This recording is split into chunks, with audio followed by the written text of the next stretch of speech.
Mesdames, Messieurs, bonjour. Nous sommes toujours à Dubaï dans un gymnase qui nous a été prêté et où travaillent des enfants d'Afrique, du Cameroun.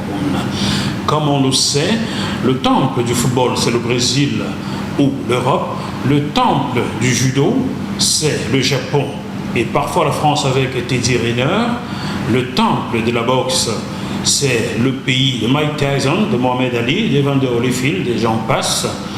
Donc, tout jeune Africain qui voudrait exercer ce noble art devrait choisir les États-Unis. Je parle de la boxe, mais contrairement à ce que l'on peut penser, des jeunes Camerounais ont choisi Dubaï pour exercer le noble art. Nous allons donc aller à leur rencontre pour comprendre comment ils sont arrivés à Dubaï. Pourquoi ce choix que certains au pays des Molières et autres Vaugirard pourraient qualifier de choix exotique. Nous commençons donc par Claude qui est devant d'autres. Bonjour Claude. Bonjour. Comment ça va? Très bien, merci. Très très bien. Bon, il faut dire que c'est grâce à toi Claude que je suis ici. Je suis venu à Dubaï pour un reportage sur Séverin Kézeux, ingénieur, inventeur du système Kézal que vous allez bientôt voir supplanter Google et autres. Et à la veille de mon départ, tu me contactes sur Facebook parce que tu souhaites que je fasse éditer le livre de Lambert qui est au bout. Bonjour Lambert. Bonjour Thierry. Comment ça va? C'est un plaisir de vous rencontrer. Et le plus jeune d'entre eux, Stéphane. Comment ça va Stéphane? Parfait. Parfait. Bien, parfait. Dis donc, quand on voit ton physique, on a envie de te marier. Et si j'avais une fille de 22 ans, je te ferais marier, mon petit. Hein? Merci. Alors, Claude, toi, tu es entraîneur de boxe dans ce centre training qui s'appelle comment? Train SF. Train SF, Oui. qui est donc basé au centre de Dubaï. Dis-nous brièvement ton parcours. Comment es-tu arrivé à Dubaï? Moi, j'arrive à Dubaï en 2005. Oui. Parce que déjà au Cameroun, j'ai commencé la boxe en 1988. Oui. Ouais, après la boxe et les études, et à un moment, je me suis dit, voilà, il faut que j'aille essayer de voir ailleurs. C'est pour ça que je suis venu ici. Tu es venu te chercher, comment on dit? Ouais, comment dire au Cameroun. Ouais. Oui, mais tu étais boxeur à l'époque. Mon dernier championnat du Cameroun, c'était en 1996. J'étais demi-finaliste. J'ai boxé contre Atan d'abord. Je perdu au demi-finale. Après, c'était mon dernier championnat du Cameroun. Après, j'ai commencé à travailler, mais je continue toujours à m'entraîner. Pourquoi avoir choisi de t'expatrier? Est-ce que c'est parce que le Cameroun ne t'offrait pas ce qu'il fallait pour exercer ton art? Est-ce que c'est parce que tu voulais intrinsèquement partir du Cameroun, tout simplement? Une des raisons, c'est que c'était très difficile de trouver un boulot. Voilà, parce que après mes études en mécanique, j'ai cherché du boulot, j'ai pas pu. Au Cameroun. Oui. J'ai envoyé, je ne sais pas compter le nombre de CV que j'ai envoyé, je n'ai jamais eu un seul entretien. Voilà, donc après, je me suis dit, ok, mieux, pour aller chercher ailleurs. Et je savais que j'avais un atout qui était la boxe. Voilà, donc je me suis jeté. Et pourquoi ne pas exercer cet atout qui est la boxe au Cameroun, ton pays? Au Cameroun, la boxe, ça ne peut pas nourrir son nom au Cameroun. Oui, même s'il y a quelques personnes qui gagnent quelque chose, c'est vraiment 1%. C'est 1%. Donc quelqu'un ne peut pas dire au Cameroun qu'il va exercer la boxe et gagner sa vie. Non. Donc c'est pour gagner ta vie que tu choisis de t'expatrier. Mais tout le monde serait attendu que tu cherches à aller aux États-Unis où la boxe nourrit vraiment son nom. Pourquoi Dubaï? Parce que je me suis dit, c'est un endroit, j'ai essayé de faire des recherches et j'ai vu que c'est un endroit c'était un terrain fertile pour un sportif. Donc c'était mieux d'aller quelque part où je pouvais être leader d'abord et voilà. Et tu l'as été ici? Ouais. Quel est ton palmarès ici? Qu'est-ce que tu as fait dans la boxe d'abord en tant que... En 2005, j'étais champion ici. Et après, voilà, je n'ai plus trouvé l'intérêt de boxer. Je me suis lancé dans l'entraînement. Parce qu'il n'y avait pas mon âge aussi. Parce que j'étais pas. Tu as dit 2015, pas 2005, pardon. 2005? 2005, pardon. Attends, tu étais champion ici? Ah oui. Il faut bien qu'on comprenne, parce que je n'ai pas bien compris en quelle année tu es arrivé dans ce pays. Je suis arrivé en 2005 et en 2005 j'ai fait le championnat. Tout de suite? Voilà. Et tu étais champion? Oui. Champion de Dubaï? Des Émirats. Des Émirats? Ah oui. Parce qu'il faut bien comprendre, il y a Dubaï, il y a Abu Dhabi, il y a Ajman, Sharjah, tout ça. Oui. Tu étais champion de tout ça, Oui. des Émirats Arabes Unis. Oui. Dis donc, ça a bien loué son nom alors? Non, ça m'a permis de rencontrer certaines personnes qui m'ont permis d'arriver où je voulais. D'arriver. Ouais. Bon, écoute, on ne va pas tout dire tout de suite parce que je pense que je dois revenir à Dubaï pour toi et pour tes poulains et pour grosser ton parcours. Ici, on n'a pas assez de temps pour rentrer dans tout ça. Donc, à l'extrémité, c'est Lambert. Lambert, tu as été et tu es aussi Camerounais. Oui, je suis Camerounais. Donc, peut-on voir le sac qui est à côté de toi là? Passe-le moi voir. Il ne faut pas cacher qu'on est Camerounais. Hein? C'est le sac de Stéphane, ça. Oui. Il faut mettre ça là. Pourquoi tu le caches, Stéphane? Hein? Vous avez vu, Cameroun, le sac de Stéphane. Donc, toi, tu es aussi boxeur. Oui, je suis boxeur professionnel et actuellement champion d'Afrique UBO. Champion d'Afrique du BO. UBO Universal Boxing Organization. Champion d'Afrique. Depuis combien de temps? Depuis mars dernier, 2020. Depuis mars 2020. Ça veut dire que c'est tout frais. Tu viens d'arriver à Dubaï alors? Non, je suis arrivé à Dubaï en décembre 2013.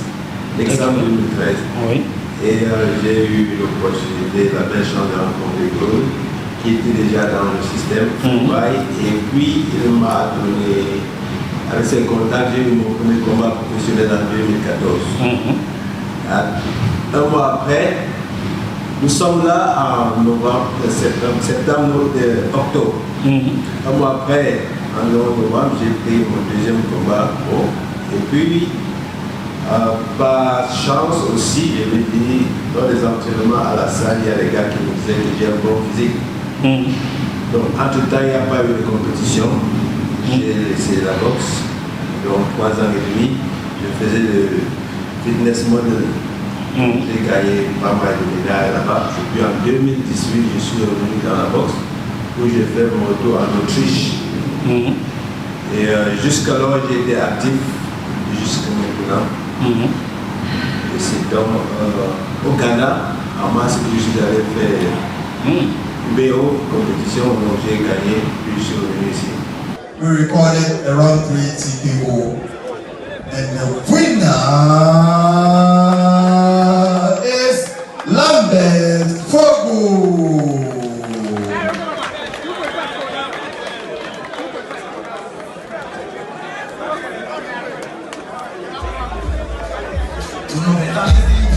Tu compétis toujours avec ta nationalité camerounaise, hein? Oui, je suis Camerounais toujours. Parce que déjà, il faut préciser qu'ici à Dubaï, on ne donne pas la nationalité. On ne donne pas la nationalité. Il faut bien préciser cela. Les Dubaïstes sont environ 500 000. Ils vivent entre eux dans leur zone. Le reste du pays, c'est pour les étrangers. Les appartements, c'est pour les étrangers. Mais il ne faut pas les déranger. Tant qu'on ne les dérange pas, on est tranquille chez eux. Il faut respecter leurs règles. C'est bien ça, Claude, hein? Ouais. Bon, voilà. Donc, tu es toujours Camerounais, tu boxes toujours. Et lorsque tu te déplaces, as-tu des sponsors? Bien, Claude, avec ses contacts, a pu te trouver des sponsors pour te déplacer? Car je me doute que le Cameroun ne s'occupe pas de toi, cela m'étonnerait. Non, je crois même pas qu'on me connaît au Cameroun déjà. Mais pour mes déplacements. Champion d'Afrique et méconnu au Cameroun.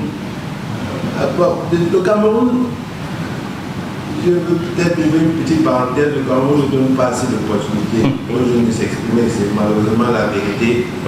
Et c'est l'une des raisons pour lesquelles moi, par exemple, j'ai décidé de quitter le pays. Bon, à ce qui concerne mes déplacements, et le sponsoring pour les compétitions, encore, d'avoir 2 phases. La principale phase, c'est que moi, je me bats personnellement.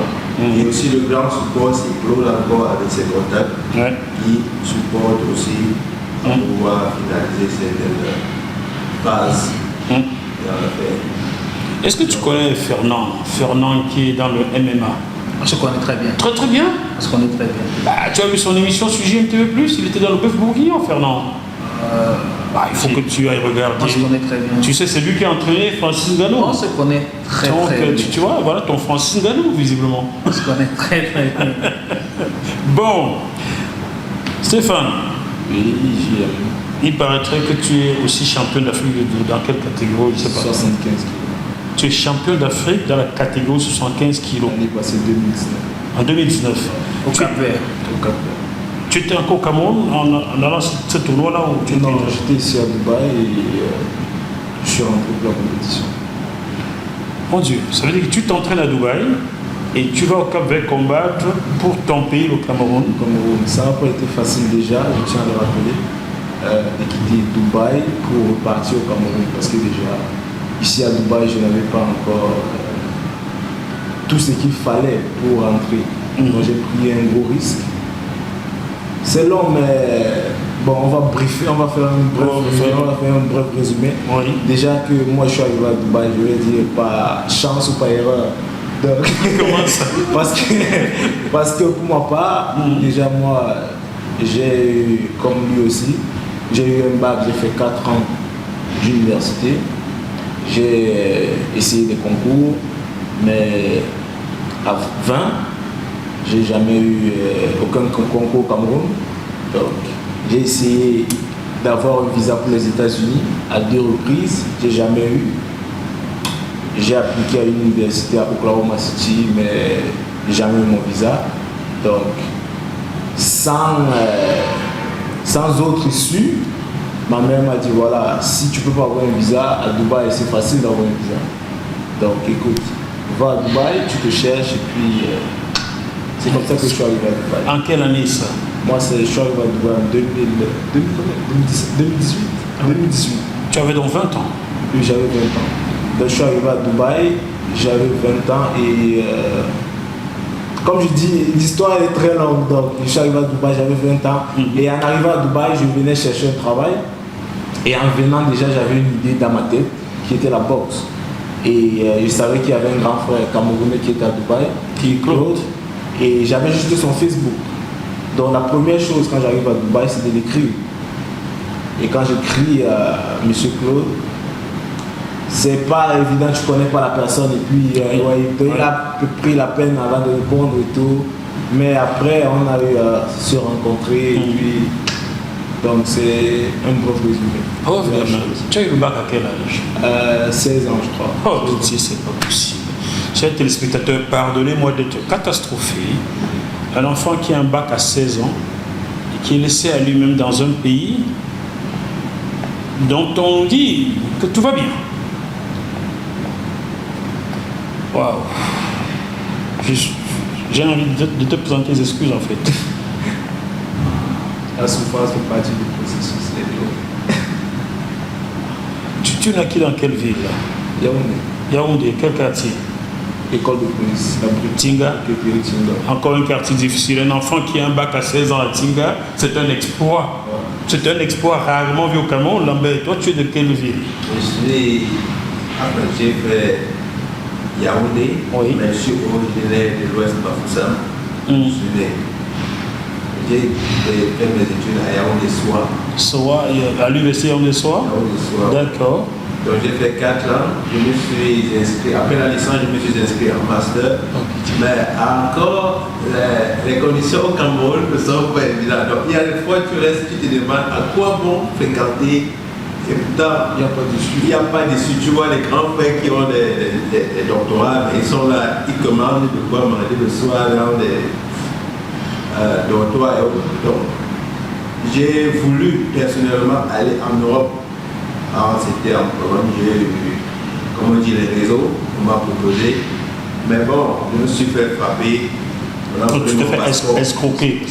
Escroquer, on m'a volé le passeport et puis ils sont de 2 500 000. Donc là, c'était encore l'hécatombe. Imaginez la pression psychologique et la dépression.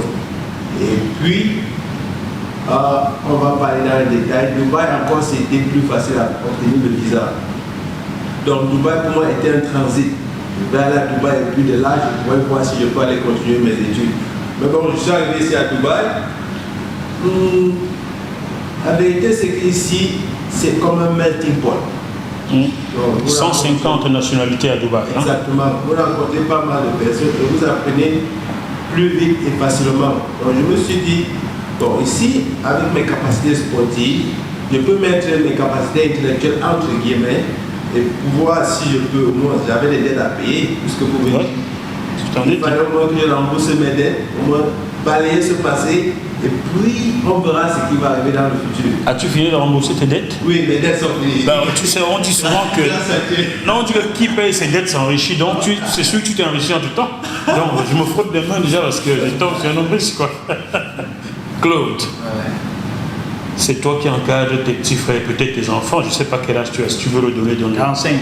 Donc c'est ton fils. Stéphane est ton fils. Toi, tu as quel âge? J'ai 31 ans. 31 ans. Donc tu es plutôt mon fils à moi. Mon Dieu, tu encadres des enfants. Gratuitement. Tu es un bon Baham alors. Hein, pour ceux qui veulent abattre les Bahamas au Cameroun, voilà, Claude Kwam, je donne son nom, Claude Kwam. C'est lui qui encadre ses petits frères, ses enfants. Merci Claude. Vraiment, je m'incline devant toi. Merci. Ils ne sont pas les seuls. Hein. Il y en a combien? Ils sont nombreux. Bon, Au Cameroun, il y en a qui vont arriver en janvier. Oui. Par exemple, j'ai mon fils Menga ici à Albert qui s'est qualifié pour les Jeux Olympiques. Il va venir pour s'entraîner, pour préparer les JO avec moi. Il y a Messi qui Messi. Oui. C'est bien. Ouais, Tu sais pourquoi c'est bien? Tu sais pourquoi c'est bien? Ah, je comprends. C'est tous les Camerounais. Les Camerounais sont un. Ceux qui font le tribage, c'est des cons. Ça, Hein? ça va pas. Regarde comment Fernand, là-bas, qui est Betty, a entraîné Francis Ngannou, qui est champion du monde. Toi, tu entraînes ceci, Messi. Tu vas certainement prendre Bassom, tu vas prendre tout le monde. Ça, c'est le Cameroun. Merci. Ils sont nombreux, ils sont nombreux. En fait, il y a quelques années, j'ai lancé le projet Mboa Boxing.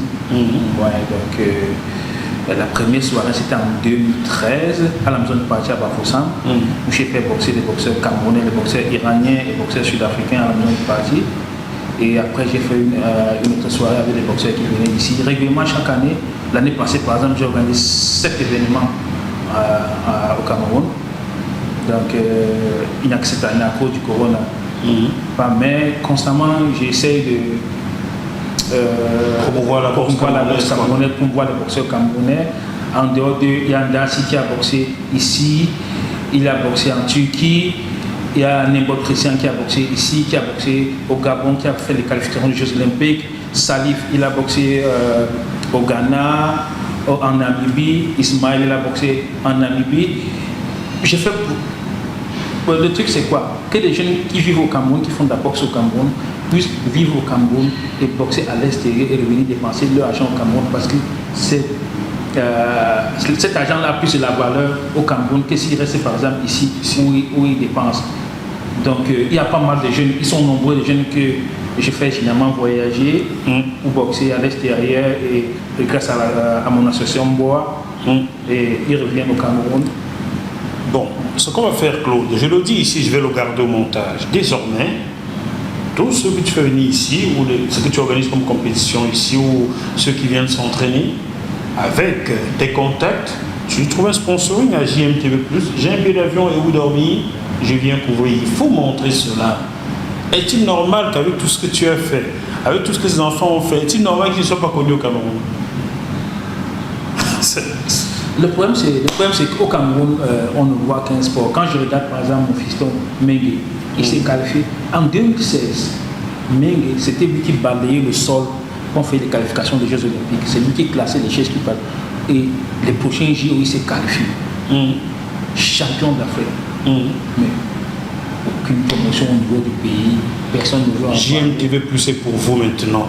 Le Mengue, tu vas le mettre en contact avec moi. Même par visio, on va se parler, d'accord? Je suis à vous désormais comme lui, il était à la sardine, mais à la bonne sardine. Hein? C'est bien compris, hein? Ouais. Petit. Hein, fiston? Je suis fier de vous et merci beaucoup pour ce que vous donnez. Vous montrez là que vous aimez votre pays. Et merci beaucoup pour cela. Je vous propose qu'on coupe ce programme-là, car on ne peut pas tout dire en quelques minutes et j'ai des contraintes. Mais toi et moi, on va se parler, on va organiser. Je vais revenir, chers téléspectateurs, pour tous ces vaillants Africains, tous ces vaillants Camerounais qui montrent une image positive du Cameroun et de l'Afrique ici à Dubaï. Je suis sûr que vous êtes respectés quand vous marchez dans les rues. C'est l'image du Cameroun et de l'Afrique. Voilà. Non, on est resté dans tous les cas. Si on demande un entraîneur de boxe ici, la majorité des cas, on va vous parler de moi. Il est connu comme boxeur, comme fitness modèle. Stéphane est connu avec sa belle carrière de boxe depuis qu'il est là, avec sa ligne de t-shirt qu'il est en train de lancer, tout ça. Donc, c'est des... Quand ta ligne de t-shirt sera lancée, tu m'appelles, tu m'envoies quelques-uns, je te promets de les porter pour faire des émissions afin de faire ta promo à mon niveau. Merci. Mais quand tu gagneras l'argent, tu m'en donnes aussi, parce que... Oui, ben, hein? Évidemment. D'accord? Voilà. C'est comme ça. Chers téléspectateurs, permettez qu'on s'arrête là pour aujourd'hui. Voilà. Vous connaissez désormais Claude Kwam, vous connaissez Stéphane, ton nom de famille c'est Fonjo. Stéphane Fonjo. Lambert Fogoum. Ouais. Je comprends, ils sont nés à Bafoussam. Yaoundé, toi tu es né où là? À Bafoussam, Yaoundé. Mais ils ont une certaine proximité sociologique avec moi, mais ce n'est pas la raison pour laquelle je suis venu à eux, c'est parce qu'ils m'ont contacté. Donc vous pouvez être du nord, du centre, du sud, de l'est. Si vous contactez un petit peu plus, il vous invitera ou il ira à vous. Voilà, on garde le contact, malgré la situation difficile. Gardons la banane, au moins jusqu'où? On garde la banane jusqu'ici ou jusque là? Bye bye. Bye bye.